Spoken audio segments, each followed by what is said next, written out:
Welcome back to Misunderstood. I'm your host, Rachel Uchitel. Today, we dive into the intricate world of true crime with a special guest who has not only reported on some of the most baffling cases, but has also taken it upon himself to solve them. Today, we are honored to have Billy Jensen back on the program. He's an investigative journalist renowned for his relentless pursuit of justice for unsolved murders and missing persons. After 17 years of writing countless stories with no closure, Billy decided to take matters into his own hands, combining traditional investigative methods with modern digital techniques. His efforts have led to the solving of 10 homicides and the successful location of several missing persons. Billy has brought his investigative skills to television as a senior producer and investigator for Crime Watch Daily, an executive producer and co-host of Unraveled on Discovery Plus. He also co-hosts the First Degree podcast and co-created Jensen and Hole's The Murder Squad podcast. Billy's dedication to true crime was further highlighted when he helped complete Michelle McNamara's book, I'll Be Gone in the Dark, after her untimely passing. In this episode, we explore some of the fascinating topics Billy has tackled throughout his career. Whether you're a true crime enthusiast or new to the genre, this episode promises to provide a compelling look into the blend of traditional and innovative investigative techniques that are shaping the future of crime solving. And we get into some of the most exciting cases right now that he's following, and you should be too. So please enjoy my conversation with Billy Jensen.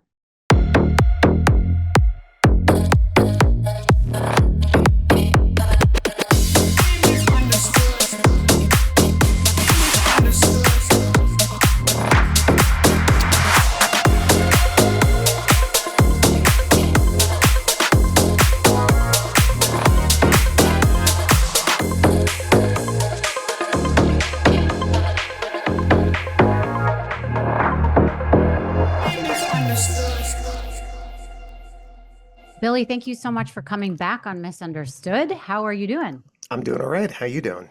Good, thank you. So it's been in the news recently. I had you on before to talk about the Gilgo Beach murders. Yeah. Can we just get a little update on everything that's happened since I saw you last, and also like what's going on today? Well, with the Gilgo Beach case, obviously you've got he's been charged. I think probably he had been charged with the three killings. He's been charged with the fourth now since the last time that we talked. Wow. And we've got he has not been charged with any of the other bodies that have been found. We've got six other bodies there. So he's in jail right now, awaiting trial. It's going to take a really, really long time. His wife and kids apparently just left the house because they were searching the house, and it looks like they're maybe going to be digging up the backyard and things, and everybody's being tight-lipped in terms of what they're looking for. So that's Right. the latest kind of update that we have there. And apparently the wife has signed a deal with Peacock, I believe, to do some sort of a show or something like that. So they've been following her around everywhere, which is a little, disconcerting for a lot of people. Obviously, New York has the Son of Sam law, which says that you're not allowed to profit. If you're the perpetrator of a crime, you cannot profit from it. This came from when, whether, David Berkowitz wanted to write a book or something along those lines, you can't do that. But that does not extend to family members. So apparently it's a pretty, at the end of the day, we haven't found out if he's going to be charged with or he's charged right now, right? But if he's going to be found guilty or whatever. So would that have anything to do with it? Because we haven't seen the end of the trial? Yeah, I mean, possibly. Yeah. I mean, nobody really wants to, obviously, I mean, if he ever he hasn't been talking, and if he wanted to come out and put out a book or something like that, I'm not quite sure what the legal ramifications of that would be. But as far as her going, and a lot of people are upset about that, obviously, just because, this guy was living with her under her roof. Right. Well, I was reading today in the New York Post that the son, the neighbors, and I don't know about the wife, but are basically saying he didn't do this, which I think is an interesting comment, because I was shocked that they would even comment about such a thing. And I was, but also I was seeing that it is very circumstantial still. There's not hard evidence, at least, that they are bringing up, and they think that the people writing the article were saying that they think that there is a way for defense attorneys to get him off. Do you have any thoughts on that? Well, there's apparently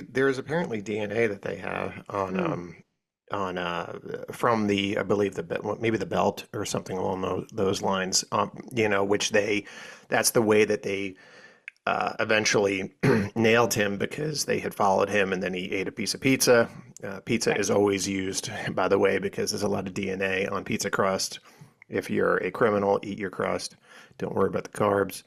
And the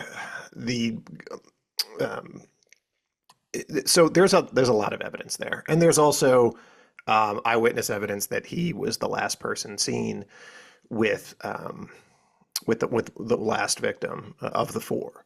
Was that Amber? Yeah. Uh, in he had gone over to her house Uh-huh. and had they tried to flip him or roll him and say that, oh, this is my girlfriend, get out of here, give me your money and everything. And he said he was upset and he said, I want a freebie after this. And they said, yeah, it was a big ogre of a guy and he drove a Chevy Avalanche. They could have solved this thing within a month. Right. And the fact that this went on for so long is really just shows how bad the Suffolk County Police Department was back then. So is their key eyewitness the boyfriend because he It was met this the dude? roommate sort of, yeah, but Okay. yes. Yeah, there was two guys there, but yeah, I Right. mean, that Well, would have the been, guy posing as the boyfriend. yeah, Yeah. and that's an eyewitness to say that he was in the room with her and was Mhm. upset with her and but I think the DNA evidence is the biggest. Right. Okay. Interesting. All right. It will be interesting to see where this goes. Have they put anything on the docket for when the trial's going to start or when Not things that are I going know to? of, no. Okay. It's going to take a long time. It will. Okay.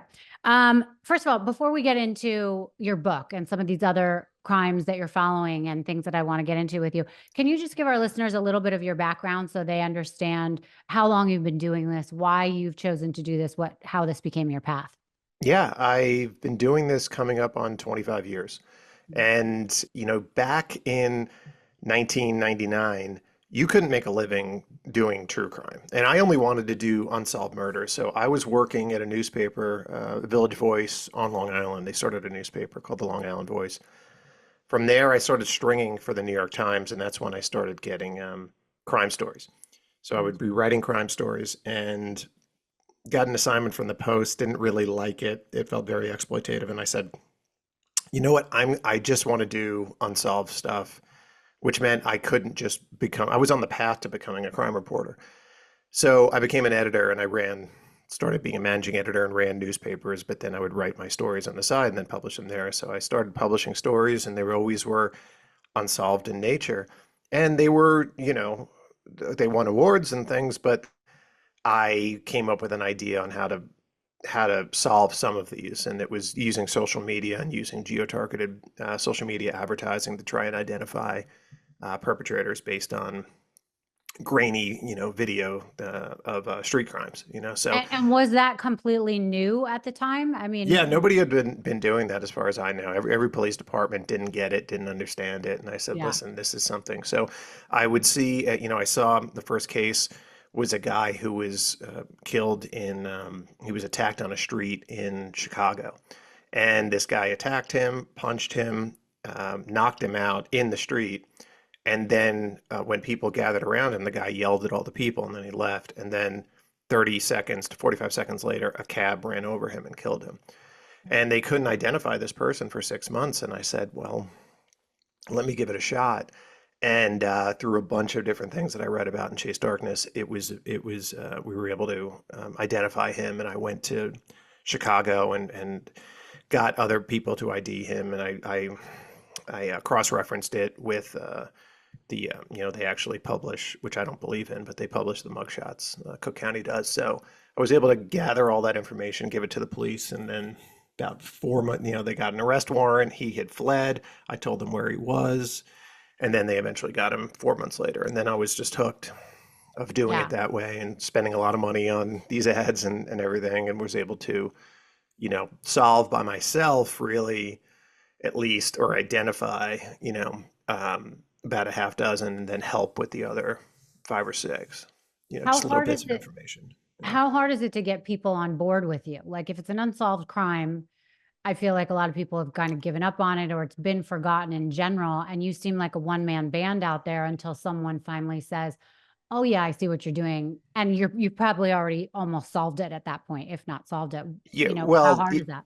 uh, calling up the police departments, this is what I do. I say, "Hi, listen, I'm an investigative journalist, but I'm not doing this for a publication. I saw you posted this video. Do you need any help with it? Is it open?" I say, and then they say, "Yeah, it's still open." I say, "Well, listen, this is what I do." Half of the people go, "Oh, we already have a website or we already have a Facebook." And I'm like, "No, no, no. This isn't like Taylor Swift could post this and it wouldn't be solved because we have to get everybody within that, square block or square area, or whatever. So I have to target every person in that area, and which is going to cost money. And then, maybe half the people get it, half the people don't. Mm, So then from there, I say, if they say, no, we know who it is, we're close. And then I just say, okay, I'll leave you be. But if they say, yeah, we need help with it. And it's been a lot more receptive than it was 8 years mhm. ago. When I was initially doing it in 2016, there was a lot of resistance, but, occasionally you would find a cop that's just really into it. And then you'd Right. find cops I called up a cop once in San Jose and I saw this video of this guy killing this other guy. And I said, do you need help? And he said, yeah. But he said, oh, that's really interesting what you do. Can you help me with this fugitive case? And I said, I don't really do fugitive cases. It's a whole different beast. You know who the person is. Fugitive cases usually is what you see on America's Most Wanted. Mm. You know who the person is. You know what business they're in, what their likes and dislikes are, and then you could They're say, oh just wait, on the run. I go bowling with that guy. That's Mhm. Fred. It's not Phil. And then they arrest him. So I said, yes. I said, fine. I wanted to help. And then he told me the guy was in Mexico. And I was like, oh my God, I don't even speak Spanish. How am I going to do this? And then he showed me a picture of him, and the guy was a ginger. It's like a ginger American in Mexico. I was like, okay, this might be a little bit easier. And I swear, I posted the ad, and they thought he was in two different places. So Mazatlan and Puerto Vallarta or something. And then I posted the ad. I found like where Americans would hang out. I basically searched for like Hooters and places where Americans would be.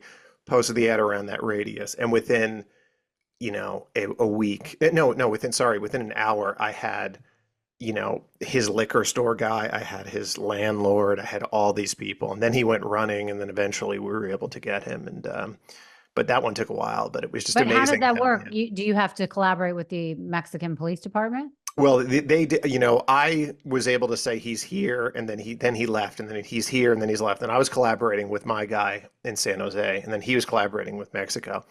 And Right. Mexico, obviously, there's a lot of corruption there. So when he was arrested, when they finally got him, he asked, "How much is my bounty?" Because I can double it. And that's usually what happens in Mexico. Wow. Yeah. And then a lot of times the guys will say, all right, give me, double the money. But luckily these guys said no, and they were able to send him back up here. So what was it like solving your first unsolved crime? I mean, was it a rush? Was it exciting? Was it emotional? It was definitely a rush for like 30 seconds. And then there was such a come down because I had become so kind of close with his Mhm. family, and he was raised by his aunt, and I had become very close with his really who was in all it was his sister, even though it was kind of like his cousin, and Drexina, but it was just I became so close with like him almost because he was a bartender. He was a great dancer. He was always like nappily dressed, and he was just like very just put together guy. And just to see Mhm. him, always put, a lot of care into his appearance, and everybody loved him. And just to see him, um, sorry, I said nappily dressed. That's wrong. It's Natalie dress. Can we cut that out? Yeah. Yeah, that's bad. Yeah. Mhm. So he was always very dressed to the nines and very put together, and just to see him just killed on the street like that, and then you kind of I wanted to you want to meet this guy, and he's dead, and that Right. was the thing that I didn't expect that to happen. So it was like a 30-minute rush, and then there was the rush of identifying him, and then there was the rush of getting the call from Drexina saying they got him, Right. and that was a rush too, and that was a little bit better because it's like, okay, they got him, yeah, and I was able to share that with her, so yeah. It is interesting what you do, and looking at all the stuff on you and your books, having read them, you're more than a journalist, I think, because you really get involved in the family, the community, and you are the one that's trying to almost have a voice for the person that no longer has a voice, and you are the connection that's bringing their case full circle. And I think that that's, I can really appreciate that. I think what you do is great. Yeah, I'm friends with these people mostly on Facebook, but they'll text me or whatever, and just a lot of times they just want to talk. So, Right. my blue light's always on Facebook, and they'll see it at 2 a.m. and just want to talk. And Right. they just, because the police have stopped talking to them. The police have a lot of other murders. There's 5,000 unsolved murders every year. Yeah, I was going to ask you about that. In looking this up, I saw that there's currently over 200,000 unsolved murders, with about 5 to 6,000 increasing yearly. That's Yeah, crazy. it's more, it's like, I mean, I wrote that back in 2016. It's like 250 now. Yeah. Wow. Yeah. Yeah, And like, did you follow that docuseries on Netflix, American Nightmare? I did not know. Do you remember the story of the couple that was in California, and the girlfriend got kidnapped while they were in their home together? The Vallejo Police Department accused the Yeah, boyfriend, yes, I know and that that whole story. Yeah. thing. Yeah. So that story, we had the journalist on here who the rapist was contacting him, and the police department still didn't believe him.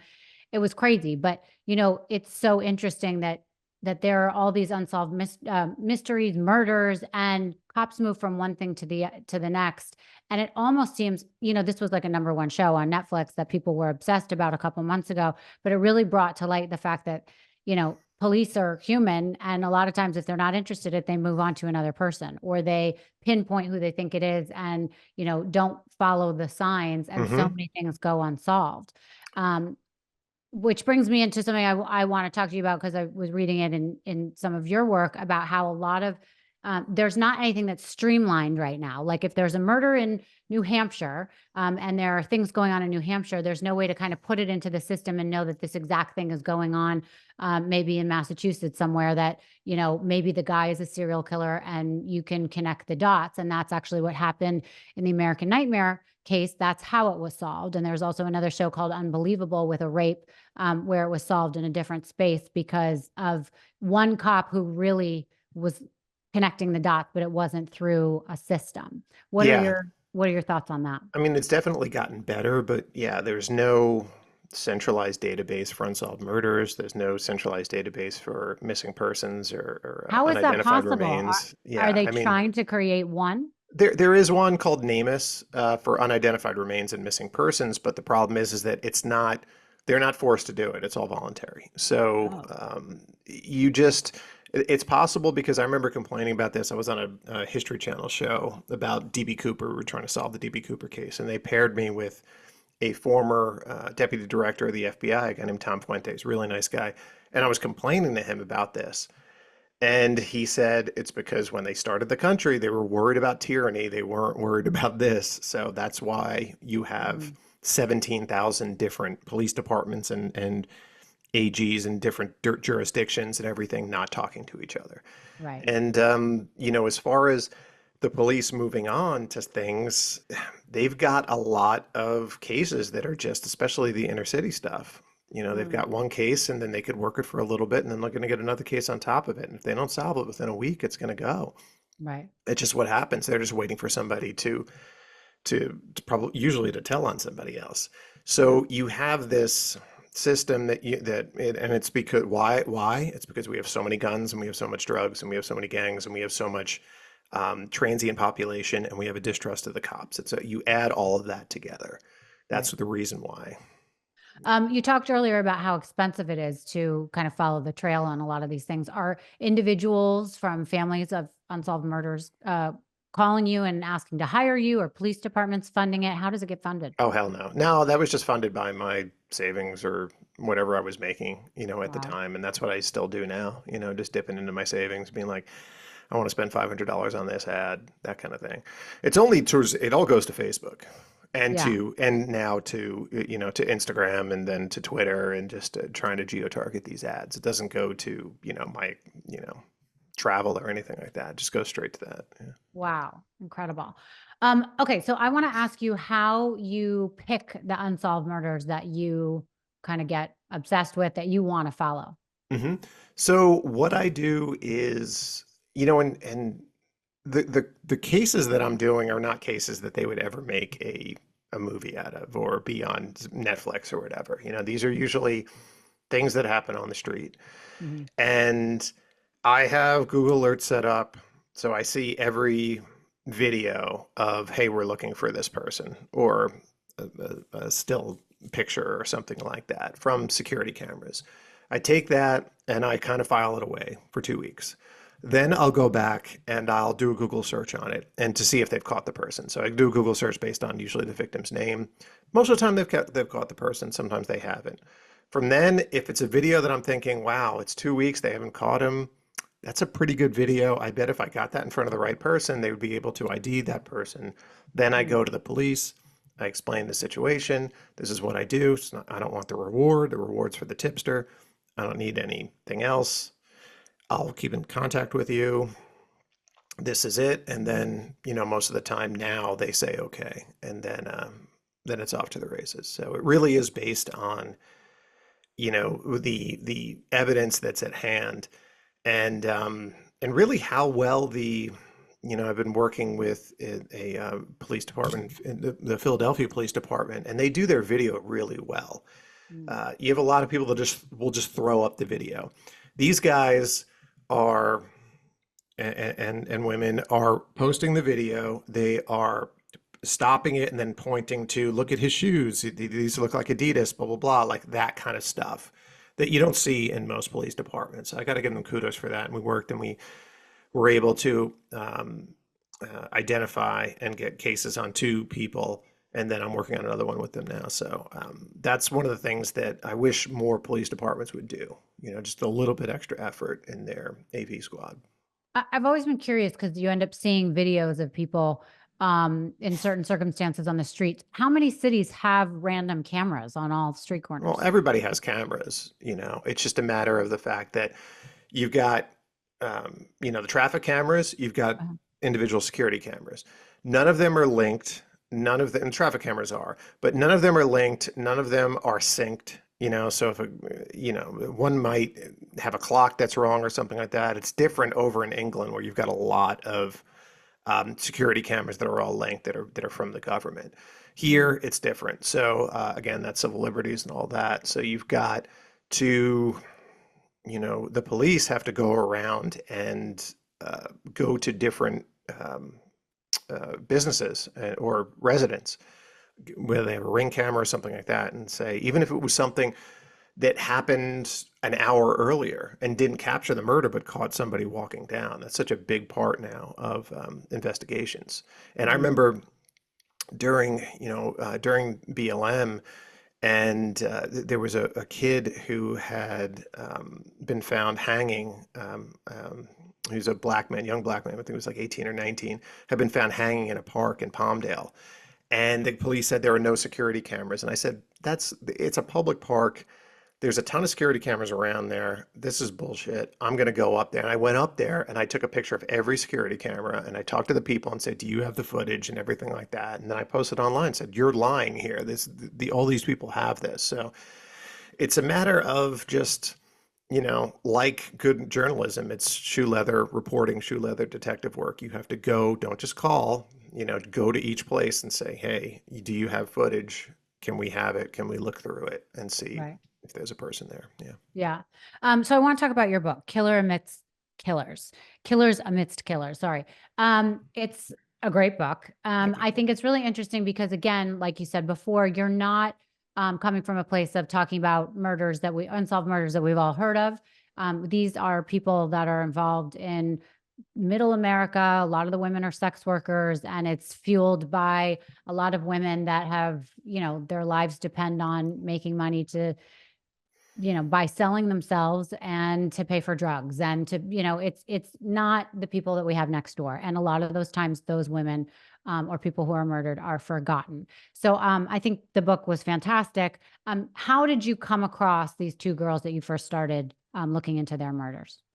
Yeah. In 2000, I think it was 17, I was working at a show called Crime Watch Daily with Chris Hansen, Mhm. and it was a Warner Brothers show, and I came across this story of these two best friends who lived together, who in a house in Columbus, whose bodies were found, who went missing at the same time. Bodies were found about a month apart, about 30 miles outside of town in fields.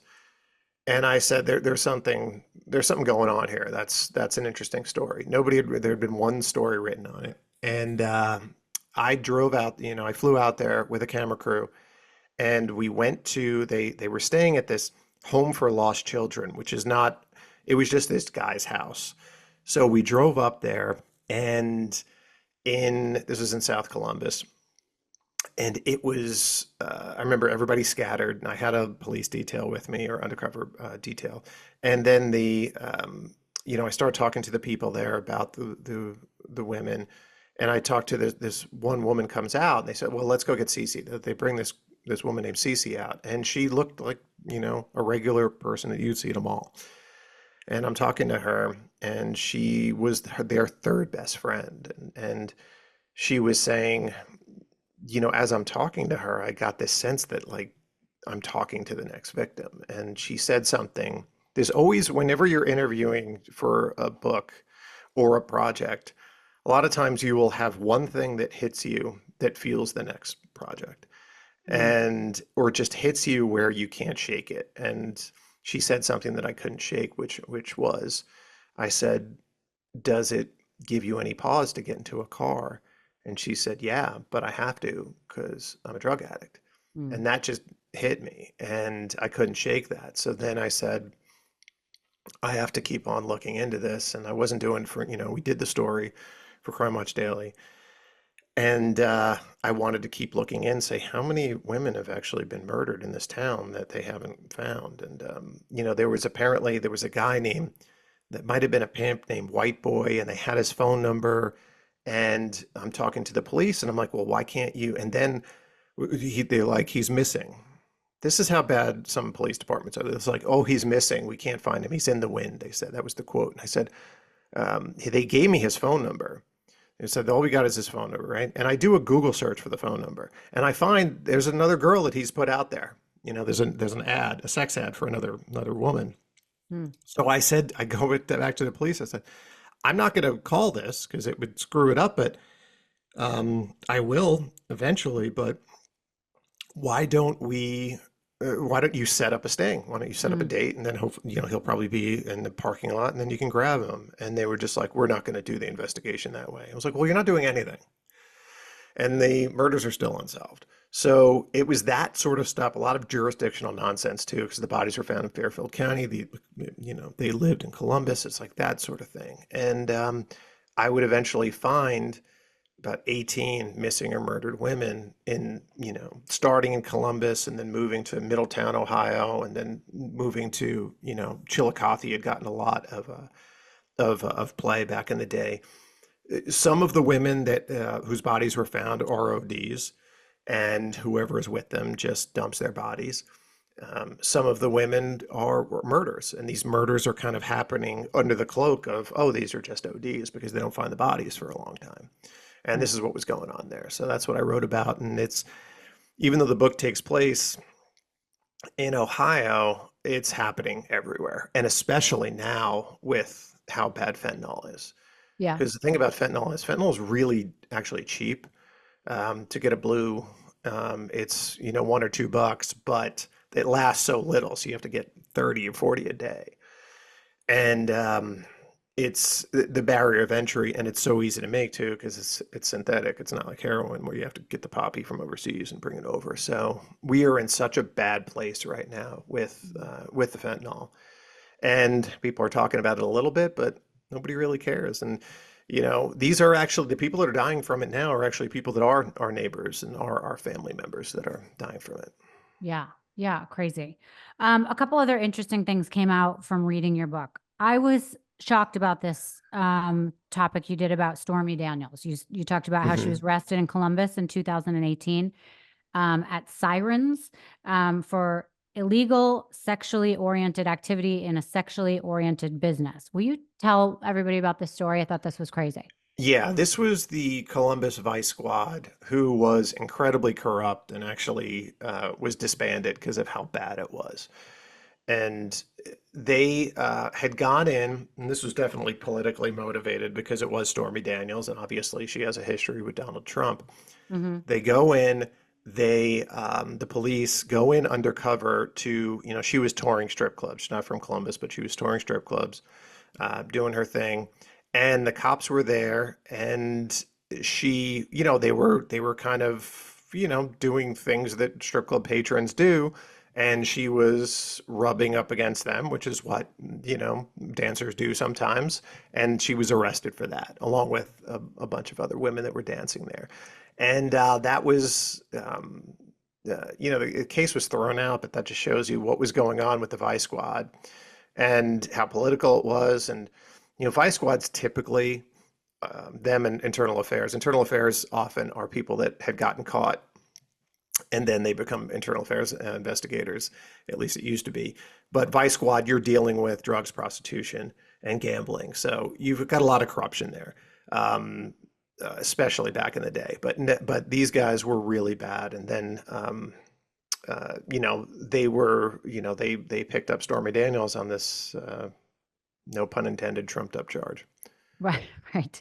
And it says here that the four she sued the four cops and the city paid her $450,000 for wrongful arrest. Is that Yeah, yeah.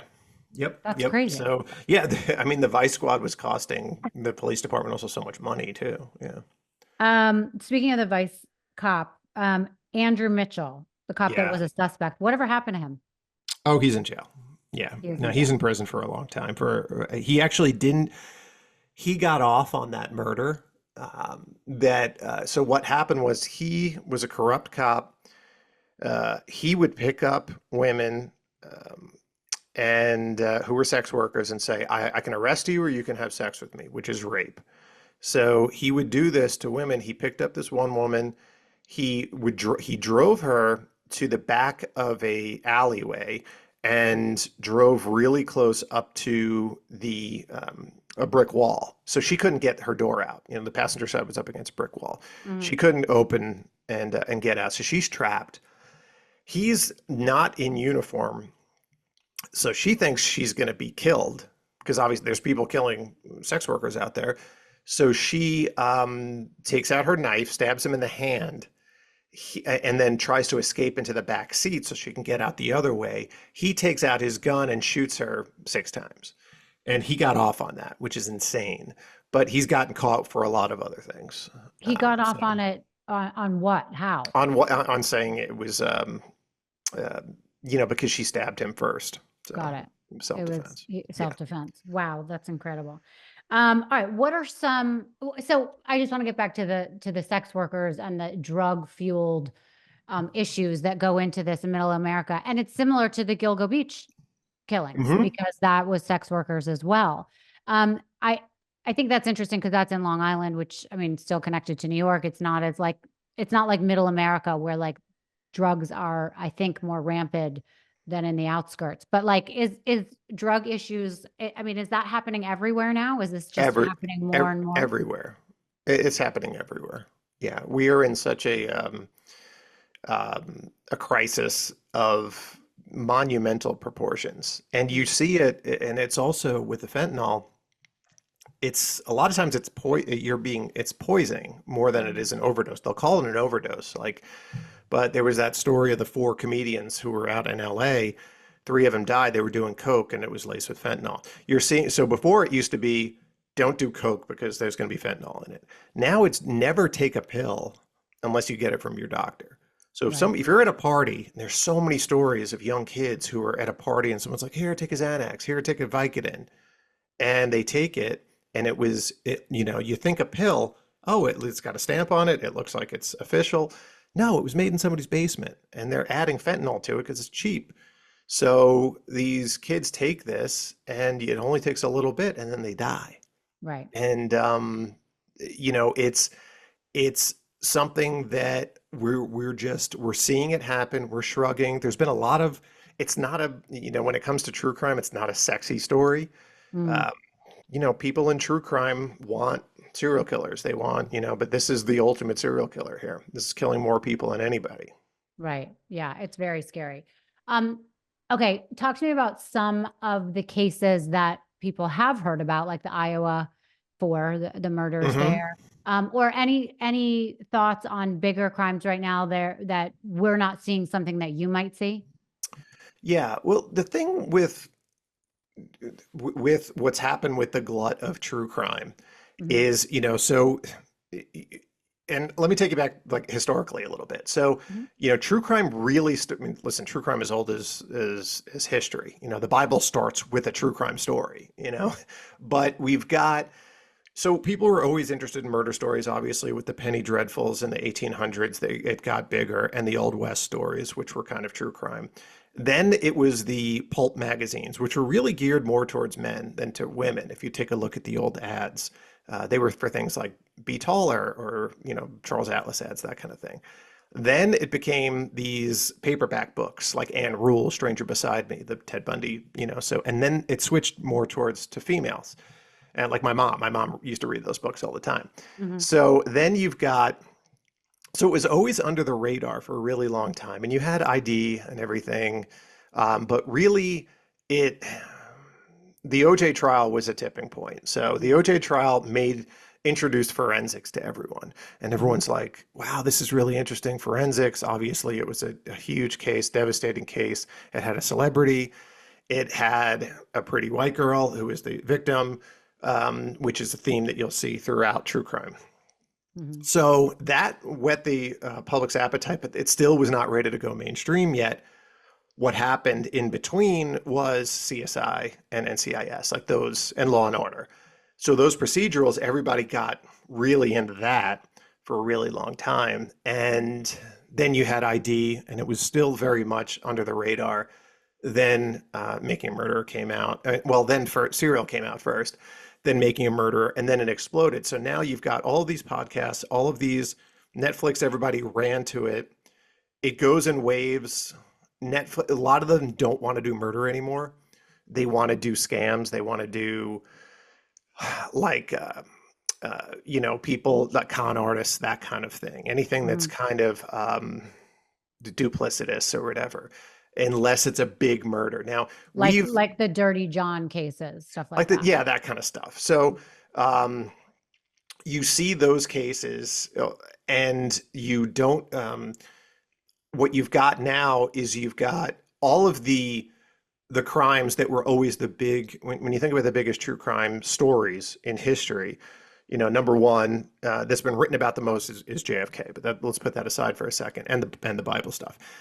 But the is the Manson case.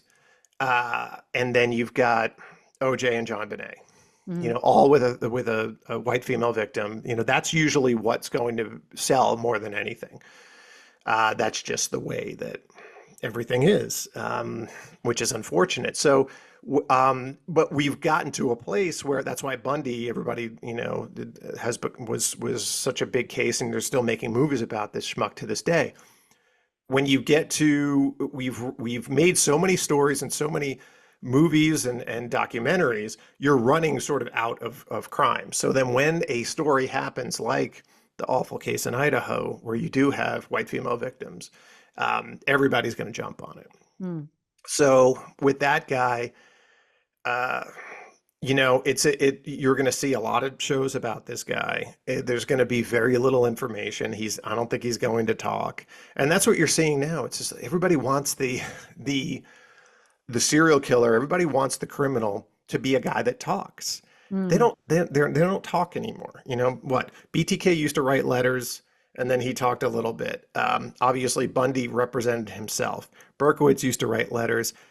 Zodiac used to write letters. You know, but when it comes to, you know, Long Island, we just solved Long Island serial killer. This guy hasn't talked. Golden State Killer, this guy hasn't talked, and they're not gonna, you know. Mhm. So there's a lot less to work with.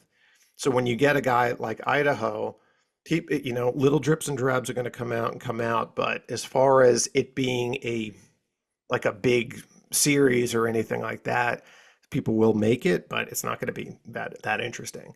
But And that's where we are right now. yeah, the court of public opinion obviously has already deemed him to be the killer. Do you think he's the killer? I mean, I haven't listened to all the evidence. It looks like it's pretty circumstantial at this point. I'm an Occam's razor guy, so I'm always going to say, listen, bottom, it's probably the killer. They knew that everybody was looking at them on this. They knew they had to do something.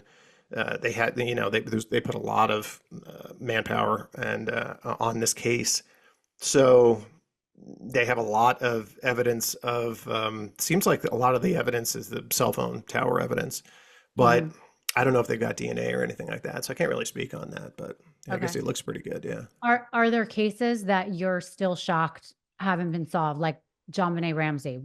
Do you think that will ever be No, solved? that'll never be solved.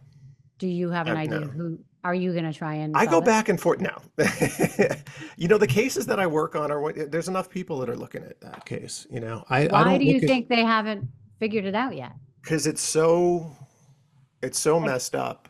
do you think that Um, they screwed it up from the beginning? Hang on one second. Sorry, my Siri is on for some reason. Somebody must have Okay. said, "Hey Siri." um, they yeah, they definitely did screw it up from the beginning by not taking the family out of the house and Mm. that sort of thing. I go back and forth with it. I hate to speculate on these things, but you'll listen to one. There was definitely somebody that had inside information just based on that letter. It's Mhm. definitely somebody that had watched the Mel Gibson movie Ransom because there was a lot of language in there that was very similar to the note. Obviously, the note had the $118,000 or whatever it was bonus that he had. So that was weird. Occam's razor, which I'm always a guy of, which is not necessarily the simplest explanation is the best one. It's the explanation that has the least amount of assumptions. So to Explain that. assume to assume that somebody broke into the house, uh, killed this little girl without anybody knowing, sat there, wrote a letter that had so many details about that only really the family would know, and then left. That's a big assumption versus somebody inside the house perpetrated this crime and then they might have covered it up or did something to cover it up.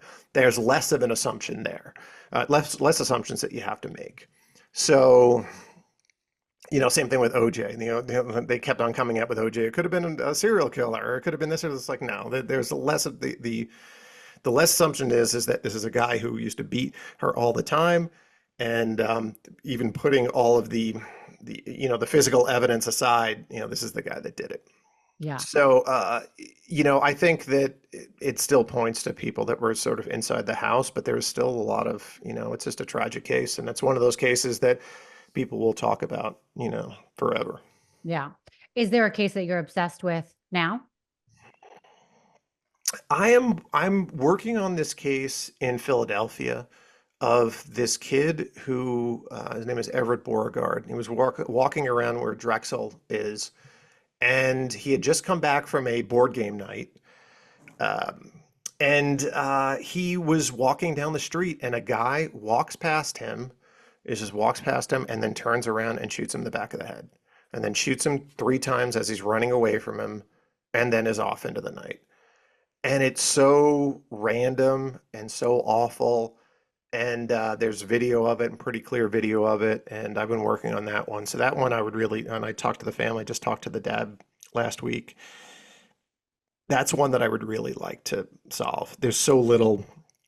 There was on the 1 year anniversary, there was some graffiti placed right where he was killed, which could be a clue, could be absolutely nothing. The graffiti says JPEG in tagging script. So that's one that I definitely would like to see solved. And these take. I was doing one that was a hit and run, and it was a specific hit. It was definitely the guy wanted to definitely run over this guy at a gas station in Albuquerque, New Mexico, And I started that one in 2016, and they just made the arrest now. So this stuff it can take a while, but it's still, you just got to stay on it. And what I Yeah. tell people is if you want to do this as a citizen, and it helps if you've got journalism background and everything, but I remember going to adopt a dog, and there's a sign up that says, "Are you ready? Are you ready to make this 15-year commitment?" This is a lifetime commitment. And you could never ever tell a family, "I'm too busy." You can never, if you get into this, you're in it, you know. Right. And you just got to stick with it, and hopefully something will happen. You mentioned the word meaningless. How often are crimes found to be random? I mean, I know when you're watching 48 Hours or even the ID Network, which I used to love, they would always say it's usually someone that you've known, or there's some sort of connection, but there are some that are completely meaningless and random. Is there a statistic on that? There probably is somewhere, but there's so many unsolved that you don't know. Mm, But remember, a lot of these crimes are happening on the street. Yeah, if it's a definitely if it's a woman, it's usually somebody that she knows. Absolutely. right. But men are the majority of homicide victims. So it might be somebody that they were in business with. It might be a rival. It might be over drugs. It might be over anything. Yeah. So it depends. But yeah, that's the thing. It's just like we've sort of trained true crime fans into watching these shows, and the shows that they're watching, I would say probably 90% of true crime shows have a female in it somewhere. It's either a female victim or a Mhm. female perpetrator, or it's a guy killing a man over a female. Right. You know, most murders, that isn't it. That's not what happens. Most murders, it's male on male crime. That's it. There's no female involved or anything like that. They just don't make shows about that. So when Right. everybody's talking about, true crime is not crime. True crime is its own sort of thing that's out there that's very separate, and it's not representative of what real crime is in America. Right. It's more pop culture Yeah. crime, a little Yeah. bit. You mentioned Making a Murderer before, which, by the way, I loved that series or whatever you call it. What do you think? What was his name? Stephen Avery. Do you think that he is ever going to get out of prison? Do you think he's innocent? Again, Occam's razor. It's definitely, they tried to. I didn't like that show just for a sense of that they left things out. They had eight Oh. episodes or 10 episodes, and they didn't Hmm. include the DNA that was found, the sweat DNA that was found on the hood latch. It's like, and then they said we didn't have enough time. It's like, no, you had enough time. You could have put that in there. Even if you were going to say that it was planted, you could have put that in there. Hmm. That sort of stuff. They had an agenda to say that this guy was guilty, or innocent. The Occam's razor is that he did it. Obviously, he had answered the door in a towel. She didn't like this guy. She had actually complained about him. The car was found there.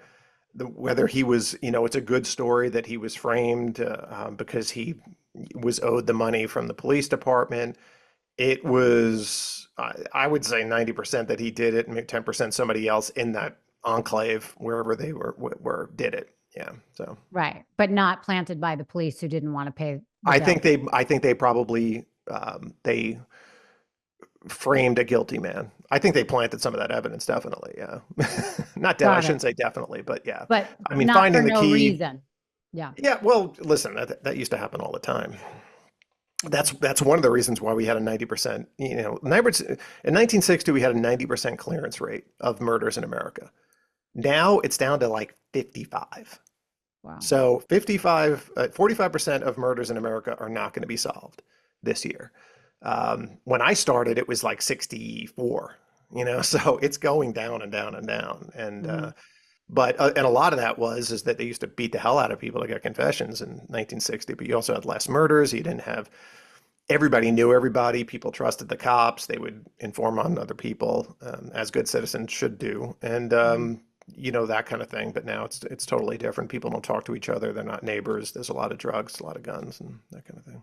Besides the case you're following in Philadelphia, is there anything that is there a case that might be bigger that we know about that rings a lot of bells for you that you're like people are not looking at this one piece of evidence or they have somebody that you don't believe is the right person in custody, or is there anything kind of in the back of your head that doesn't make sense to you? Yeah, I think going back to Long Island, just because I did do the Unraveled podcast and spent and I'm from Long Island. The fact that we've got four murders. It's he might have done the others, he might not have. But I think that I'm worried that everyone's just like, oh, the Long Island serial killer was caught, and they're not going to look at these other six murders. And that's a case that I actually worked on before it was even a Long Island serial killer. Like I worked on the Peaches case, who was a black woman whose body was found in a Hempstead Lake Park, Hempstead Town Lake Park. And Also her parts of her body and her baby were found along Ocean Parkway. Mm. I had worked that back in in 2002 or something like that. I had sent a reporter out to do one of the cases of the women that were found in the Pine Barrens back in 2003 or something. So I've been connected to that case, and being from Long Island and everything, and having worked it, and having interviewed a lot of different people that were on it. So I really want to see all of those victims get the same amount of play. Obviously, Shannon Gilbert, who I think that was a death of misadventure. I don't think she was the initial Hmm. woman. She was able to bring so much light onto the case. But and now, obviously the four women, the canonical Gilgo four, but the other victims out there, I definitely want to see. And there's other victims that are similar on Long Island that I would like to see solved. There's one victim that's known as Cherries. A lot of unidentified victims that are out there. And Long Island you had a lot of serial killers on Long Yeah. Island. In my my hometown, I had two. I had Joel Rifkin and a guy named Robert Schulman. And Oh, Joel wow. Rifkin still has the number. He's got 17 serial killings, and that's and when they interviewed him actually and he said that the Long Island serial killer was sloppy, he would have never put the bodies all in one location. That was back before they had solved it. Wow. So, do you think the six bodies that still have not been tied to Rex, the guy who has been, is that his name? That has been Hmm. accused of the murders of the other four, do you think it is likely that he is the one that is responsible for those deaths, or do you think there is another person that could There's be de- attributed? Yeah, he's not responsible for all of them. The Manorville two, who were the women who were dismembered in Manorville, and their heads were found in Gilgo or along Ocean Parkway. Possibility. Though they were killed before the other four, it's a possibility, and we had thought about that maybe this guy had initially, in order to hide the victims' identities, had gone through the trouble of chopping them up, Mhm. excuse me, and then when nobody found them, thought, you know what, why am I going through this? And I'll just bury them. That definitely could have happened. Could have been somebody else. Could have been a guy named John Bittrolf, who is in prison right now. You've got Peaches and the baby. You've got an Asian male who is dressed in women's clothing. You've got a lot of other bodies that are not even. So I don't think he did Peaches, or I just don't see that. No. It's so interesting because I would love to be a fly on the wall in those conversations that police are having with them. I'm so curious if their tactic would be they just want to get a conviction on Yeah. some of these deaths, or if they're going to come up with some sort of a plea deal because they want the answers. You know what though? They didn't do that with GSK. I was hoping to do that with Golden State Killer, where the plea deal that they had to do for him, listen, they saved a lot of money by giving him a plea deal, because that Hmm. trial would have gone on and on and on, would have cost the state millions and millions of dollars. But I thought that if they gave him a plea deal, maybe he would give other evidence and say, oh, by the way, I also did this, this, and this crime. Because there was a ton of crimes that he easily could have done. If he Hmm. stopped, when they say he stopped, that's fine. But there was a lot of crimes in between when he was the Visalia ransacker until when he was caught, when he stopped. He didn't say anything, and still hasn't said anything. So I was hoping that would happen, but that's not necessarily the case. They'll just say, all right, you're guilty for these, and then that's it. So Yeah. I would like to find out from from Golden State Killer. And I tried after that happened, after they finally got him, my first thought was, okay, they got him, build a timeline on where this guy was. Yeah. And, he was overseas and then he was back here, and who else could he have murdered? And found a couple people who thought they definitely had been in contact with him, and found one woman who saw his picture and said, that was definitely the man that attacked me. I'm so curious because you've worked so long on this Gilgo Beach case. Have you ever tried to reach out to the wife? I mean, I feel like she's somebody who obviously wants to talk since she's doing a Peacock special. And because you know so much about this, I feel like you can infiltrate Yeah, her. that woman's not talking because she's getting paid to talk by Peacock, so Right. she'll never say anything for the most part, unless it's really to potentially help the trial or something like that. She's Right. saving it all for that. For her And big quite reveal. Yeah. frankly, what is she going to say? Is she going to say, "Oh, I knew he was doing that"? Then you're complicit. It's just she's Right. not going to have anything really. Yeah. They already know timeline wise. Yes, they were out of the state when he did these crimes, and we knew it was probably something along those lines because he would always he picked weekends, he picked days when it was usually in the summer. And it turns out his family was away. And we thought that was definitely a possibility, that this guy was going to be somebody that, we knew he was probably a South Shore guy, which he was. Mm. But they did certain things like they knew he had been calling, victims, using the victim's phone to call the sister of one of the victims. And they traced the call, but they didn't record the call. It's like there's just like sloppy things like that happened. But again, I go back to that they had it right there. When you have a 6'7" ogre of a man that drives a Chevy Avalanche, there's not many people that are like that. Nobody had a Right. Chevy. I don't think I've ever seen a Chevy Avalanche on Long Island, and that was not a common car. So the fact that they could have just gone through Chevy Avalanches and try and done interviews and found the ogre and been able to go from there.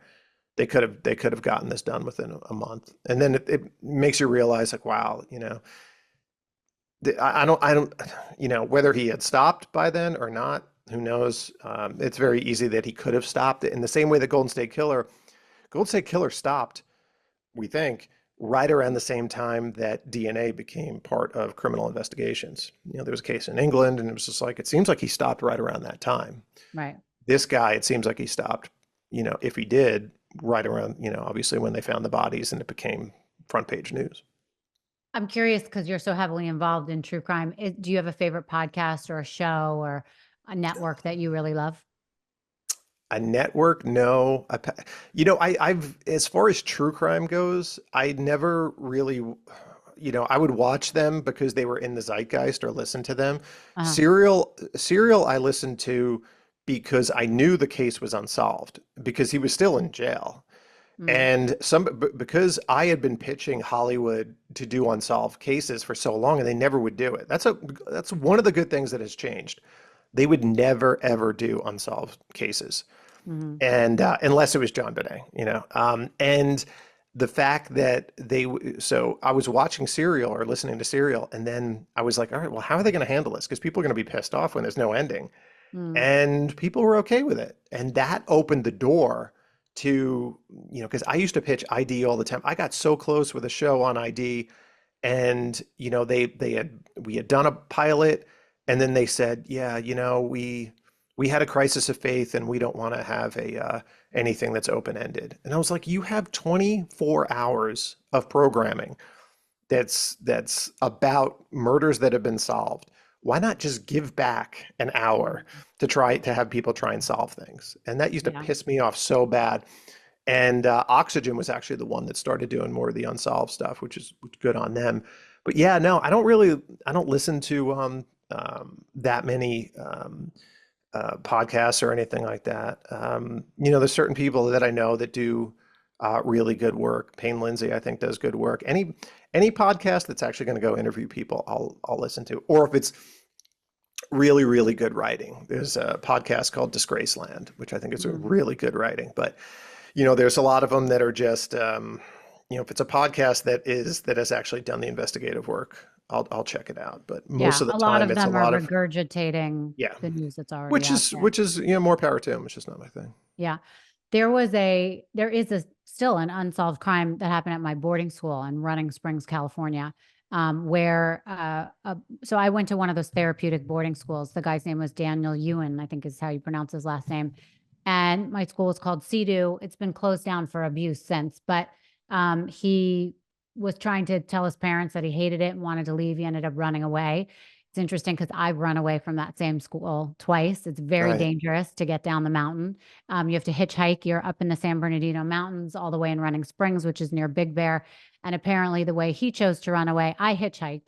But the way he ran away is he went down the face of the mountain, which is so dangerous, never to be found again. And throughout the course of decades, years, whatever, there has been sightings of him.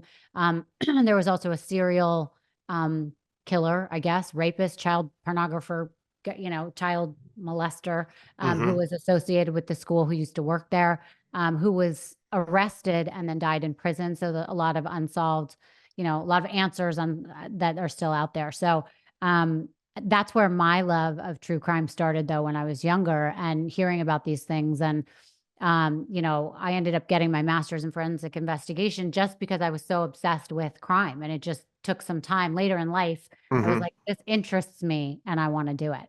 Yeah. Can we expect any new books from you in the future?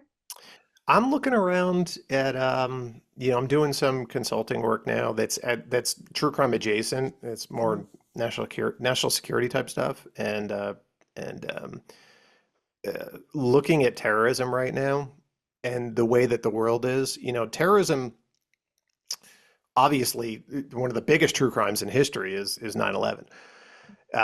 And if you would ask people on the street, how many terrorism acts have there been since 9/11? People would say, "Oh, none." There's been so many Mm, because it's been a lot of actors, lone wolf actors, that kind of thing. But then you've got, mass shooters is probably the biggest, mm, other than the opioid epidemic. Mass shooters is still gigantic. But with terrorism after 9/11, the government gave a blank check and said, "We never want this to happen again. Do what you can do." Obviously, you had the Patriot Act, you had all this stuff. That blank check is over, but the next generation of terrorists is happening now, and America now is embroiled in three big conflicts.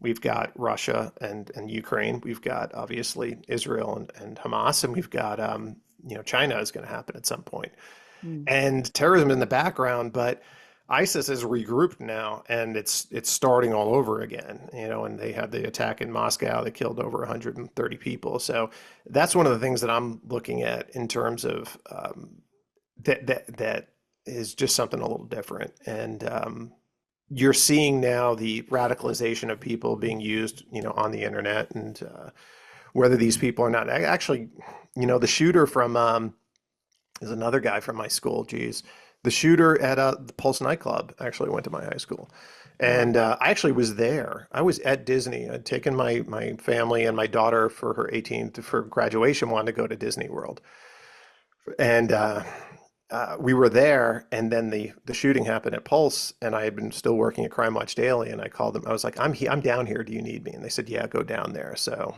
didn't go to Disney that day. Went to went and covered that, and then which was just devastating. And turns out that that guy was radicalized online, and then a day later, and damn alligator ate a kid in I Disney. remember that. Remember that? Yeah, that was all in the same week. And the I woman did from not know that was in the same week, but and that's the crazy. woman there was a woman that was a singer from American Idol who was shot by a deranged fan, who then killed himself. That was all in the same week in Wow. Orlando. Yeah. Yep. Jeez.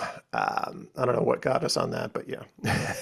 Well, about if you're going to But write that's another what I'm book. working on. Yeah. Yeah. Yeah. So something along those lines. Again, though, terrorism, not sexy. It's not some, but it is. It's going to be a lot bigger.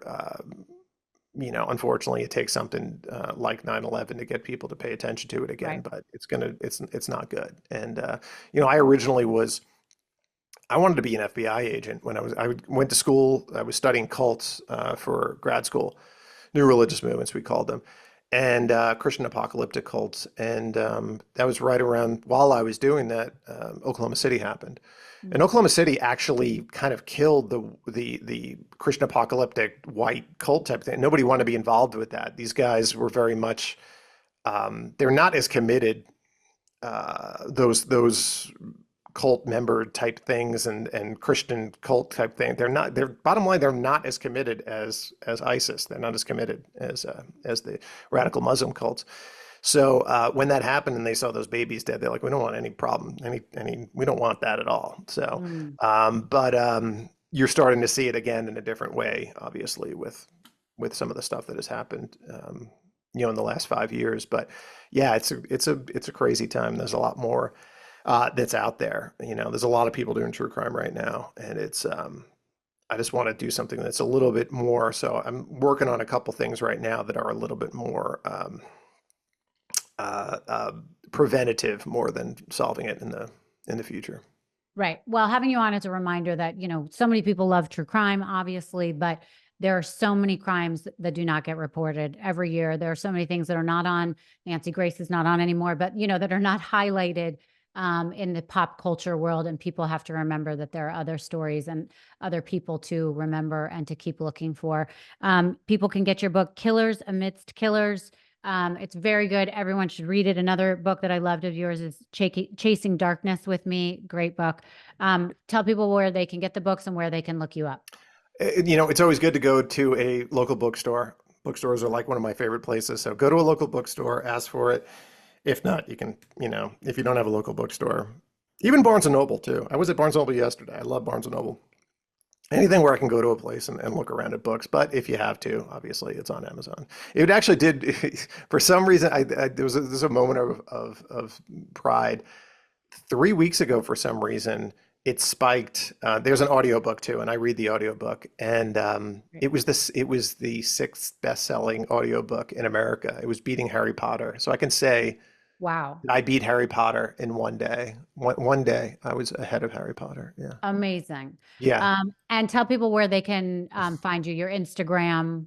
Yeah, Billy Jensen on everything. I'm not really, nobody's on Twitter anymore, but Threads, and then I'm on Sober Threads a lot. So, and yeah, Instagram is really probably the best place.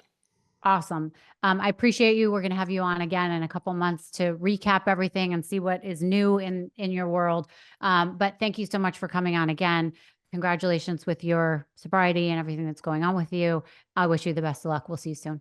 Thanks so much, Rachel.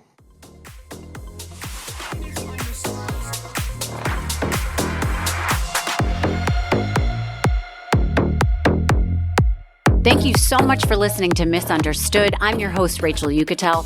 Please be sure to subscribe to the show and give us a 5-star rating and review.